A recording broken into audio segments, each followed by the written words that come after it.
Ever since humanity could look up at the sky, they've been saying, "Ah! Why does it burn my eyes?" Thankfully, in Beyond the Sun, you'll play as competing corporations who develop spaceflight to take humanity beyond the sun, where the sun can't hurt their eyes anymore. That's science. That's science! Brought to you by first-time designer Dennis K. Chan and by no means first-time publisher Rio Grande Games, this 2 to 4 player game will see you building spaceships and scientists to colonize planets and technology for the good of humanity. Let me roll up my sleeve and drop all of my aces straight onto the table. Beyond the Sun was some of the most fun I've had with a board game last year, and it was just a few spots shy of Game of the Year. Rest assured, for the rest of this video, I'll be gushing about systems and mechanisms I think are great. But first, let's address one or two elephants in the room. First, I love space. I love space so much, I watch PBS Spacetime every week, even though I don't understand like 70% of the things Matt O'Dowd says. I love space so much, I think Interstellar and Prometheus are good movies. So with that in mind, let's explore how the artwork in Beyond the Sun depicts the majesty of space. That's right, this is perhaps the best artistic depiction of space in any board game because just like the sun, it burns your eyes. That's science! That might seem rude, but I only said it to establish and then subvert expectations later. That's writing! Okay, so merely from a visual perspective, Beyond the Sun isn't exactly what I would call pleasant. And with so many space-themed board games released every year, I know what you're going to ask me. Efka, where'd you get all your fancy shirts? I appreciate the compliment, now is not the time. What you should be asking me instead is, with a theme so uninspired and artwork so blatantly turgid, why does Beyond the Sun deserve a spot in my collection? And the answer to that is trees. Or more specifically, tech trees. Let's start the platitudes, shall we? Beyond the Sun is perhaps my favorite implementation of the tech tree mechanism, a mechanism so old that it was popularized by video games when in fact predates them and in a circular fashion was invented in board games. But before we get lost in the woods of trees, why don't I tell you what you actually do in this game? And it starts with these player boards. In Beyond the Sun, you'll take on the role of one of the game's 4 corporations. Your goal is to colonize space best, instigating or sharing technological advancements and setting up colonies on planets outside of our solar system. To do that, you'll need resources such as ore or human flesh, which in this game is transformed into science and spaceships. Don't ask. But how do you get those resources, you might ask? I'm glad you asked. On your turn, you will move a dinky little cylinder and place it on one of the available action spaces scattered throughout this board and do the action depicted on it. But that's not the interesting part. Each of your player boards has areas for supply, which are resources you can turn into other resources. Your inventory, which is where you store resources that have been turned into other resources. And finally, the area for production. At the end of your turn, you will always get to produce. And here you have 3 options: population growth or production, and the third one that's too convoluted and unnecessary to explain in this video. If you need to produce human flesh, you simply choose population growth and see how many discs you have uncovered. If you have supply cubes above uncovered spaces that produce human flesh, you get to take 1 supply cube from each and turn it over to the flesh side in your inventory. Wait a minute, these are not dice? They're cubes? That's right, I did say that this is the best depiction of space in board games, and what does space not have?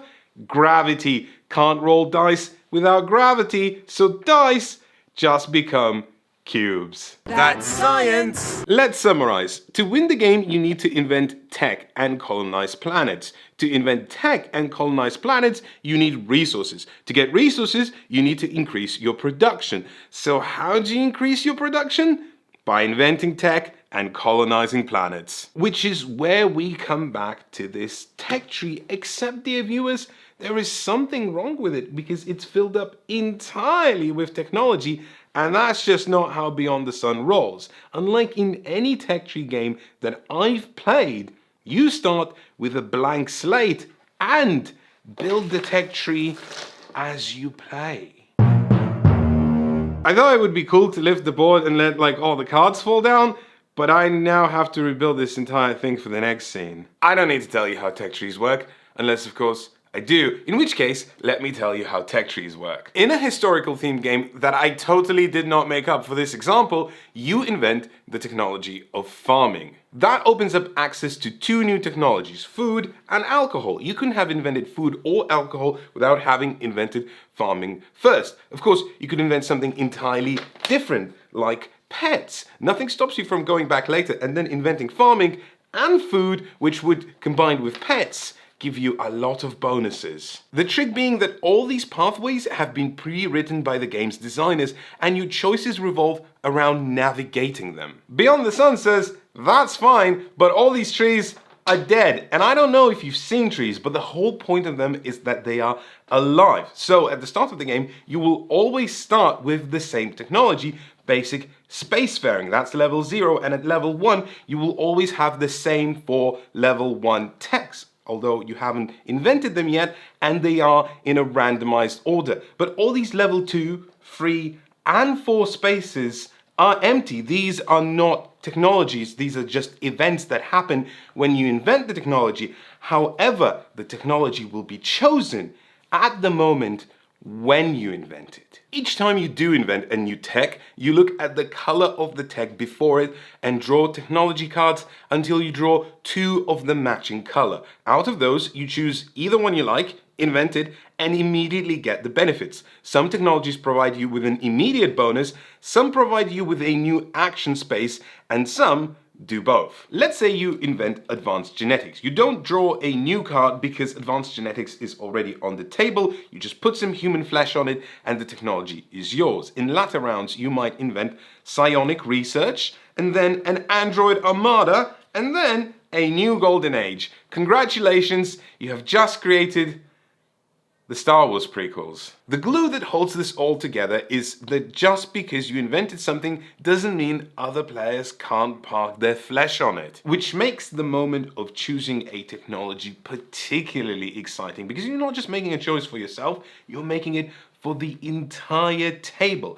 And because getting new tech still requires you to have prerequisites, you could be equally very kind or very mean to someone else by cutting off their path with a technology that's rubbish for them. I'm sorry, what was that, Steven? You have no use for hive mind computing? Well, if you want to continue down this path, you will kiss a Borg and you'll like it. The Evolving Technology Board is the main event and it dominates the proceedings. It determines what's possible and how the game flows. But there is a delightful side dish that goes along with it. In space, you'll have spaces for spaceships. By choosing actions on the technology board, you can create and move spaceships. If at the end of movement you have more ships than anyone else on a given planet, you can take control of it. That lets you place an appropriate disk from your player board on that planet as long as you control it, which increases your capability to produce ore or flesh. Finally, if you have enough spaceships, you can even colonize the planet.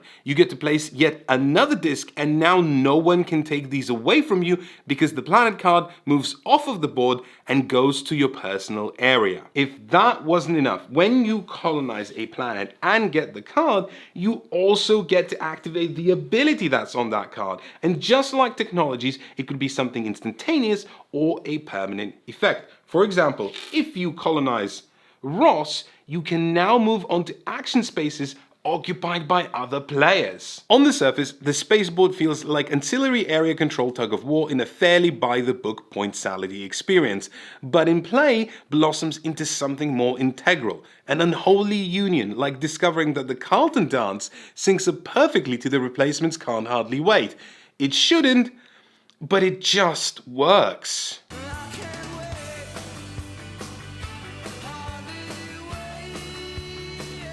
If you colonize TZ Arietis, you will score a point for each level 2 and 3 tech that you've invented, and now your game pivots towards the center of the technology board, whereas if you colonize Kruger 60, you'll score points for colonizing certain other planets, and that's an entirely different game you're playing. The relationship between these two boards is thus symbiotic, cyclically feeding into each other, and appropriately for a game where you build a tech tree, the strategies also emerge as you play. Some technologies and planets might never appear, but more importantly, the ones that do, they might not be there for you. A crucial technology for your strategy might leap out in a branch you have no access to. So then what do? Do you pivot, or do you keep plowing in the same direction in hopes of finding something else that's good? The tenor of the game is determined by chance, but also by everyone who's playing it. So I'm in front of the artwork in this game, and let me say this, I still think it's incredibly dorky, but there's so much to love in Beyond the Sun that ridiculously, I'm starting to warm towards it. On the one hand, you could say that this is just different shades of grey, embarrassingly glued together with a lazy gradient. But on the other hand, you could say that those same shades of grey harken to classic sci-fi, like the corporate lodgings in Aliens, or the aesthetics of THX 1138. And I'm leaning a lot more towards the second interpretation because there's a wonderfully emergent story that comes out of the mechanisms. Sorry, did I say wonderful? What I meant was really dark. A benign example of this would be you training up an army to go and colonize a planet. As soon as you take it over, all the ships that were once people immediately turn back into supply. That's because those ships became colonists and started immediately working for you by draining the planet of resources. So that's nice, but then there's cards like human experiments. That sounds bad. But not quite as bad as realizing that human experiments actually falls down the robotics and military branches of tech, meaning you just created an army of Robocops. Great. Taken at face value, Beyond the Sun would be as dry as raisins. But it clearly doesn't take itself very seriously. Instead, it feels bubbly, vibrant, satirical, and most importantly, doesn't outstay its welcome. Game end is determined when a certain number of achievements are completed, but because between all players you only need to complete 3 or 4 of them, no one's dawdling or wasting time. There's an underlying sense of urgency that permeates everything you do. You want this cool new tech, you want to dunk some spaceships so you can overtake a shipyard, you want to colonize planets, and obviously you can't do everything, but also these actions that let you do things, they are not perfect, so you're constantly rifling for your options, trying to suss out the most efficient set of moves. There's enough depth and variety for Beyond the Sun to never feel samey, as long as you buy into the emergent puzzle. And if it does start feeling samey, hooray! There's a whole set of extra corporation boards that sprinkle the saffron of board games. Asymmetry. And thus we arrive at the critique part of this review. If you want a verdict just for the base game alone, Beyond the Sun gets 2 thumbs up, 12 out of 10, MPI seal of excellence, recommended, go buy it now. But some of this other stuff in this box is asymmetrical factions sound cool, right? I know board gamers, it's gonna take actual work to convince them they're not exactly amazing. So let's delve a smidge deeper. Each of these lets you specialize, be better at a particular strategy from the get-go. But by being good at one thing, you're also being worse at a lot of other things. And Beyond the Sun isn't the sort of game that lets you just say, you know what, today I'm just gonna push tech all the way to level 4. Beyond the Sun wants you to be reactive. Hey, a planet just appeared that meshes well with my strategy. I'll pivot and colonize that. Someone just invented a great tech for me. I better work my way towards it. These are all tactical decisions in a melange of both tactics and strategy, with the former one being very much dominant, and asking you to commit to a strategy before the game even started frankly sounds like a bum deal. I think people who approach games experientially and obsess less about coming out on top will probably still get a good kick out of these. But to me, these feel like playing with your hand tied behind your back, except some people's knots are looser. I was also not a fan of the expert mode, which replaces the system for selecting technology with a less fun system. So that's an upgrade. Don't like asymmetry? Don't play with it. That's fine. But here I have another criticism that pierces slightly deeper. I mentioned that Beyond the Sun is a more tactical game than it is strategic, and normally I'd embrace that. But here, it somehow feels wrong. When I sit down to play a grand space strategy game, I guess I have some expectations. And I think Dennis K. Chan did a marvelous job at tying two design elements together. There's enough weeds in both of these to get completely tangled up, but at the end of the day, it's a game that gives you bread and butter and says, what ratio would you like these at? And all I can think to reply is, can I maybe have some tomato? Good news. Publisher Rio Grande Games have already started talk of an expansion that's A, in the works, and B, will add not just more cards and options, but an extra major mechanism, and I am here for it. Bad news? Well, if everything you just heard makes you think, great, where can I buy this? I'm sad to say that the first printing has come and gone. Back to good news. The second printing is probably only a few months away, although, it's COVID times, so who knows really. Judging by demand, and also the fact that Shut Up and Sit Down, who regularly sell out games, have said that they're excited to review this as soon as it hits the shelves again, we felt like we had no other option but to time our review in a way where you could get in on those pre-orders. That's science! And you know what? Don't let my last few lines of criticism deceive you. Beyond the Sun is as excellent as they make them, full of tension, crunchy decisions, and emergent storytelling. And the fact that there's an expansion already on the way, I can't hardly wait.